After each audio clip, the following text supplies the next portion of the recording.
Very good morning to all, very good afternoon, very good evening, and very good night. In this lecture, we will discuss sound waves in ear. Sound waves in ear म्हणजे काय? तर पहा, before this, we know that sound waves in ear consist of compressions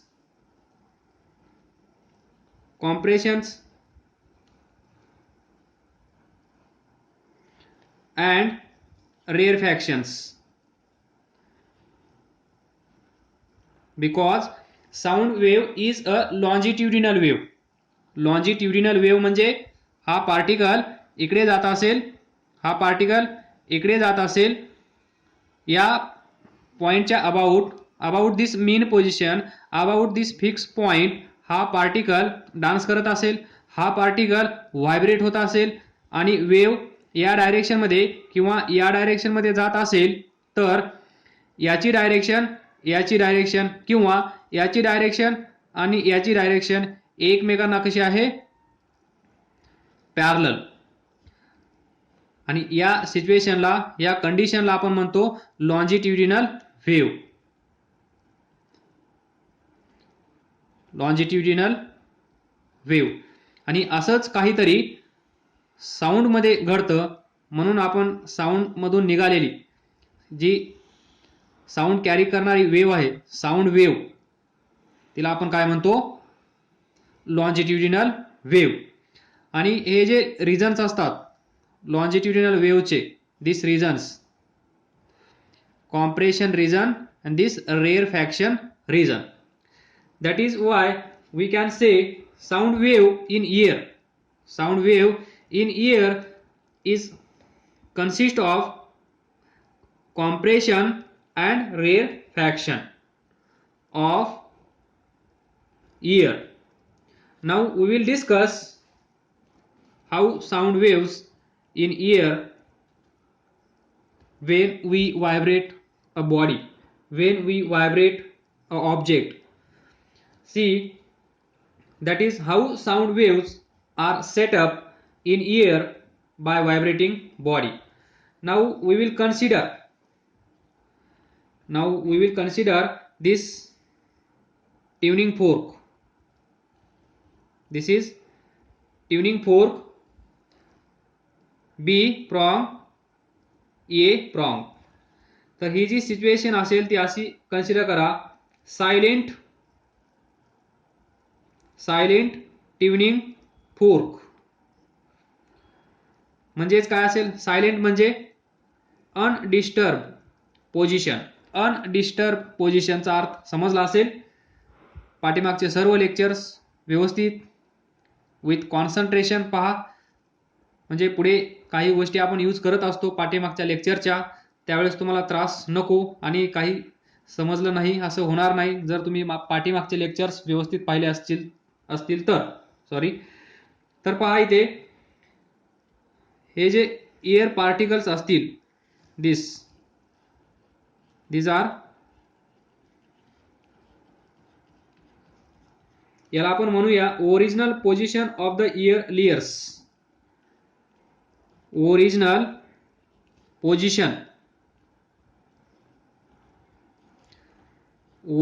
position of air layers म्हणजे undisturbed, आराम करत असलेली position, त्याला आपण म्हणू शकतो original position of air particles, air molecules. ज्यांच्या शेजारी ठेवला आहे आपण एक राक्षस, त्या राक्षसचं नाव आहे ट्युनिंग फोर्क. हा यांना आराम करू देणार नाहीये, काही वेळातच ते आपल्याला कळून जाईल. तर पहा, ज्यावेळेस हा ट्युनिंग फोर्क आपण एका हार्ड रबर पॅडवर एवढं जोरात, जसं की आपण क्रिकेट खेळत आहोत आणि आता आपल्याला एका बॉलमध्ये 6 रन्स पाहिजे आहेत, जसं आपण त्या बॉलवर तुटून पडतो त्याचप्रमाणे हा ट्युनिंग फोर्क तुम्हाला त्या हार्ड रबर पॅडवर स्ट्राईक करायचा आहे, हॅमर करायचा आहे, जेणेकरून हे prong A and prong B,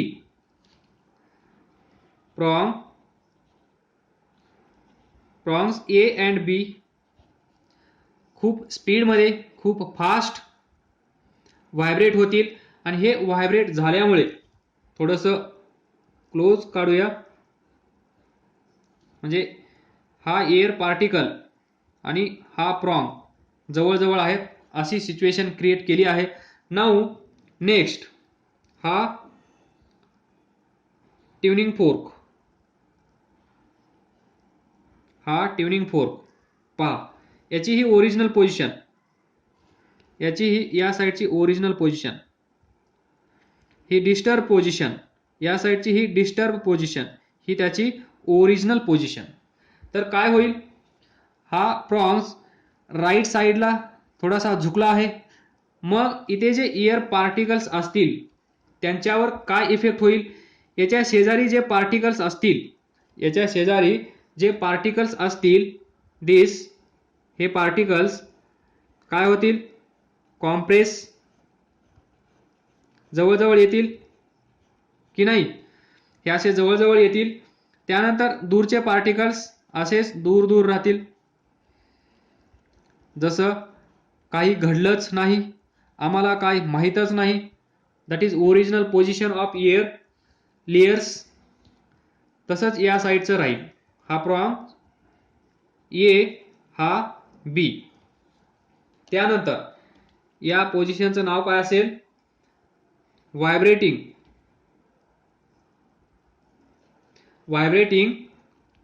tuning fork, that is showing outstroke.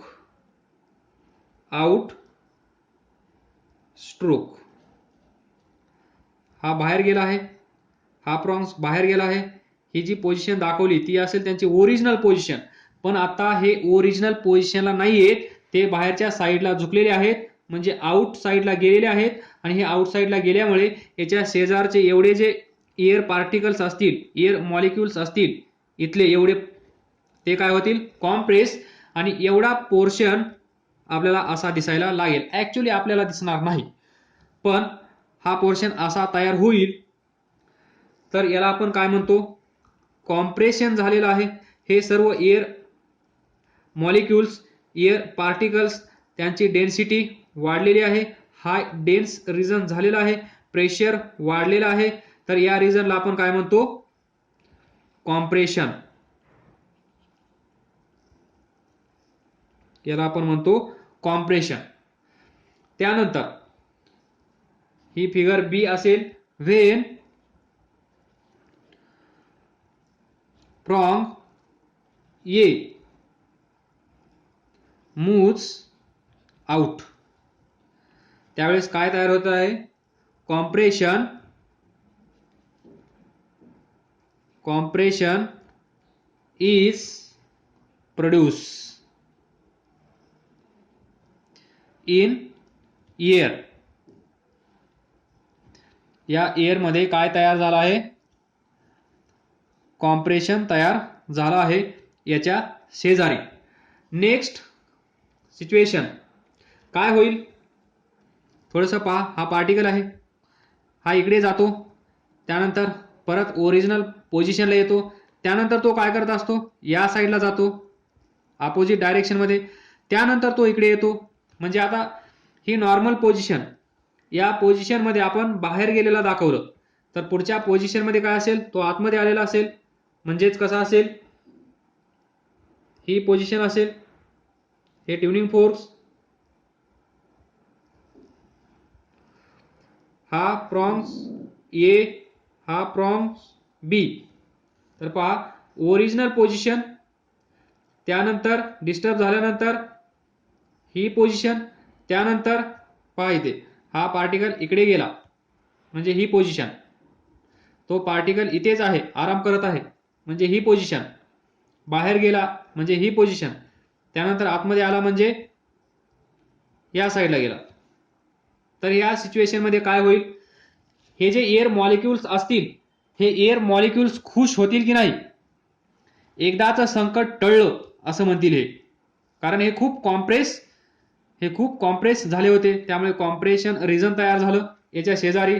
जसं हा प्रॉन्स लेफ्ट साईडला जाईल, या साईडला जाईल त्याच वेळेस यांना स्पेस भेटेल, यांना स्पेस भेटेल, म्हणजेच इथे असं रिजन तयार होईल, दिस आरामदायक स्पेस. पण त्याच वेळेस काय होईल पहा, हे जे कॉम्प्रेशन रिजन आहे हे यांच्या पुढच्या मॉलिक्यूलला, याच्या पुढे जे मॉलिक्यूल्स असतील हे यांना कॉम्प्रेस करेल, बरोबर. हे सुटतील पण हे यांना अडकवून सुटतील, हे यांना परेशान करून सुटतील. हा जो प्रॉन्स आहे इकडे गेला त्यामुळे यांना आराम भेटला, पण यांच्यामुळे हे कॉम्प्रेस झाल्यामुळे यांच्या शेजारी जे असतील हे पुढचे 10, हे जर 10 असतील तर हे पुढचे 10 टेन्शनमध्ये येतील आणि हे टेन्शनमध्ये आल्यामुळे 9 यांचा टर्न असेल कॉम्प्रेस होण्याचा, तर ते असे कॉम्प्रेस झालेले असतील या प्रकारे. म्हणजे कॉम्प्रेशन रिजन आता इथे असेल,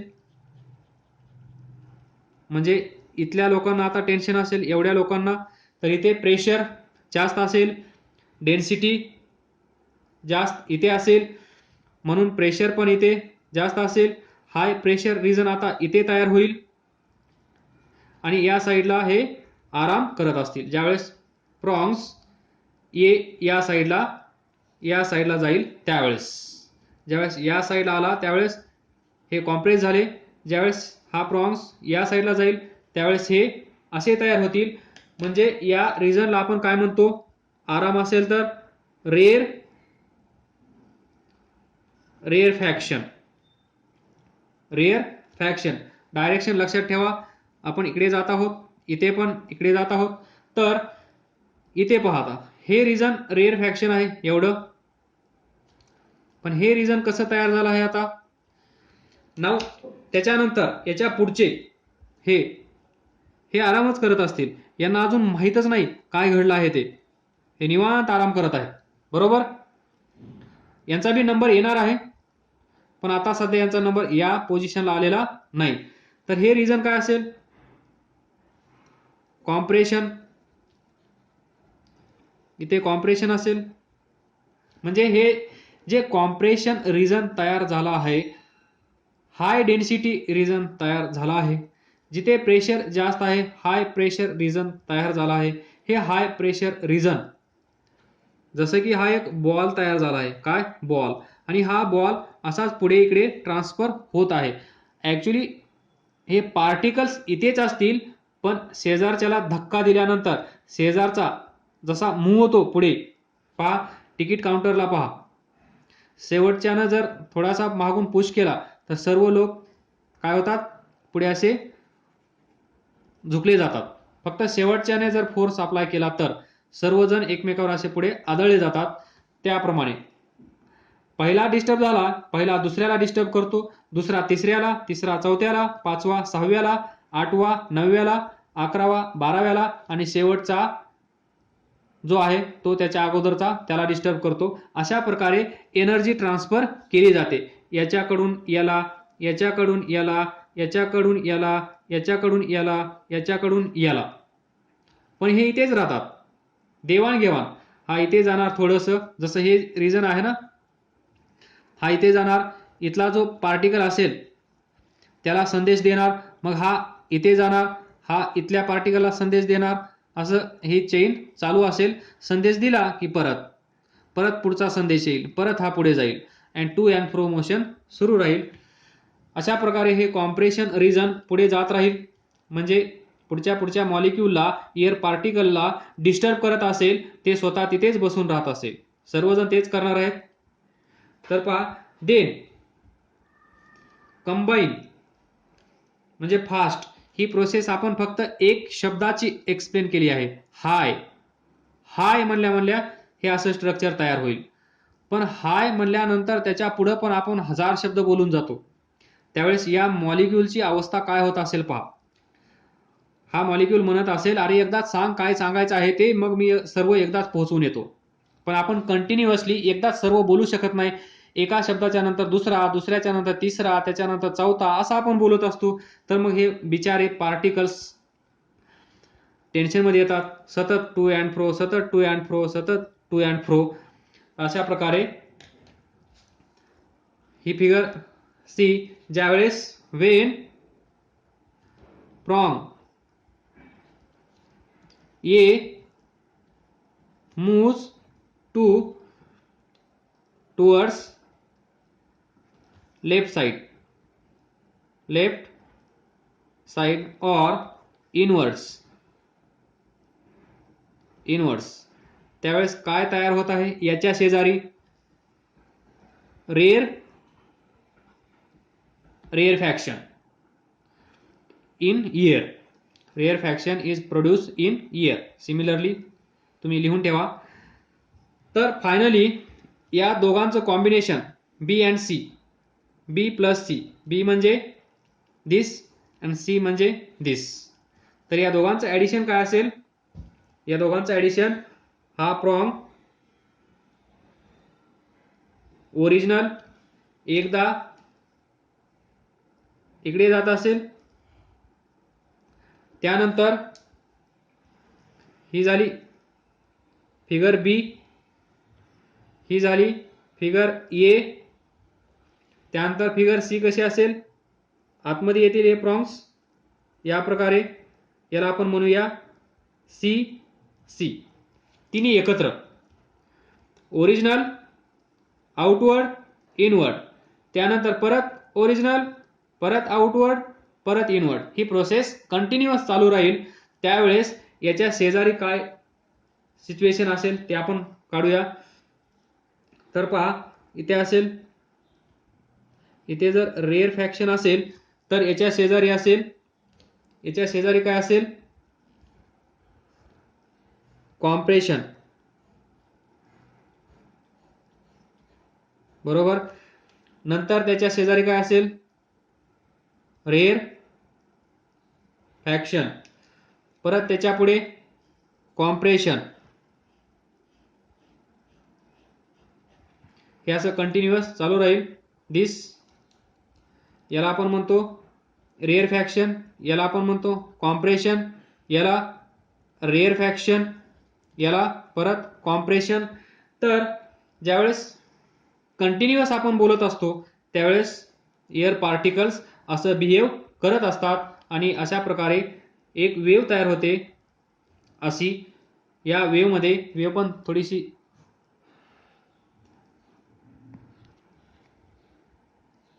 तर पहा, सॉरी, हे बघून घ्या. पहा ही ओरिजिनल पोझिशन ए, त्यानंतर आउटवर्ड पोझिशन बी म्हणजेच फिगर बी, त्यानंतर इनवर्ड म्हणजेच फिगर सी, ही ओरिजिनल पोझिशन फिगर ए आणि ही बी म्हणजे कॉम्प्रेशन वाली फिगर. या तिघं एकत्र जेव्हा येतात म्हणजेच कंटिन्युअस आपलं कन्व्हर्सेशन चालू असतं, त्यावेळेस याच्या शेजारी रेअर फॅक्शन असेल, रेअर फॅक्शनच्या पुढे असेल कॉम्प्रेशन, कॉम्प्रेशनच्या पुढे असेल रेअर फॅक्शन, त्याच्या पुढे असेल कॉम्प्रेशन, आणि असंच जिथे आपण उभे असू तिथपर्यंत हे असं चालू राहील. तर आपण याची छोटीशी वेव्ह तयार करूया. तर इथे पहा, दिस वेव्ह म्हणजे this, compression rarefaction, compression rarefaction, compression. तर इथे पहा rarefaction, we can say that rear faction is followed by compression and compression is followed by rear factions. हे दोन कन्क्लुजन लिहून ठेवा. C followed by R, number 2 R followed by C. आलं लक्षात. alternate compressions and alternate rear factions are available here. Last but not least, he diagram कशी draw केली दिसलं नसेल तर पाहून घ्या. ही असेल ओरिजिनल पोझिशन, बरोबर. त्यानंतर फर्स्ट पोझिशन हॅमरिंग केल्यानंतर हा ट्युनिंग फोर्कचा हा प्रॉंग्स कुठे जाईल, आउटवर्ड. या साईडचा कुठे जाईल, या साईड आउटवर्ड. त्यानंतरची पोझिशन काय असेल, हे येतील इनवर्ड, या साईडचा इनवर्ड. या साईडचा इनवर्ड, तर अशी ती डायग्राम तयार केली आहे. ही ओरिजिनल पोझिशन म्हणजे फिगर ए, ही डिस्टर्ब म्हणजे आउट स्ट्रोक फिगर बी, आणि हा इनवर्ड म्हणजे फिगर सी. एकाच फोर्कमध्ये सर्व दाखवलं आहे, जे आपण वेगवेगळं दाखवलं आहे. ही फिगर सी, ही फिगर बी, आणि ओरिजिनल तुम्हाला माहित आहे सिंपल यू. हा ट्युनिंग फोर्क एकदा बाहेर जाईल, एकदा आतमध्ये येईल. जसं हा पार्टिकल इकडे जातो त्यानंतर परत येईल, परत या साईडला जाईल, परत इकडे येईल. म्हणजेच हा ट्युनिंग फोर्कचा हा प्रॉन्ग इकडे जाईल, परत इथे येईल, परत इकडे जाईल, परत इथे येईल, परत इथे, परत इकडे, परत इथे, परत इकडे. या पोझिशनमध्ये एवढ्या स्पीडमध्ये तो व्हायब्रेट होतो की आपल्याला दिसत नाही. फॉर एक्झाम्पल 512 हर्ट्स जर त्याची फ्रिक्वेन्सी असेल तर याचा अर्थ काय असेल, एका सेकंदामध्ये तो किती सायकल्स कंप्लीट करत आहे, 512 सायकल्स किंवा 512 व्हायब्रेशन, म्हणजेच 512 वेव्स तो एका सेकंदामध्ये करत आहे. तर एवढा स्पीड या प्रॉन्गचा असेल, त्यामुळे तो आपल्या डोळ्यांनी आपल्याला तो दिसणार नाही. We are not able to see the vibration और मूवमेंट ऑफ दिस प्रॉन्ग. एवढा याचा स्पीड असेल. This is more about sound waves in ear. काय समजलं नसेल तर विचारा, अभ्यास करत राहा, पुढे जात राहा. All the best. थँक्यू.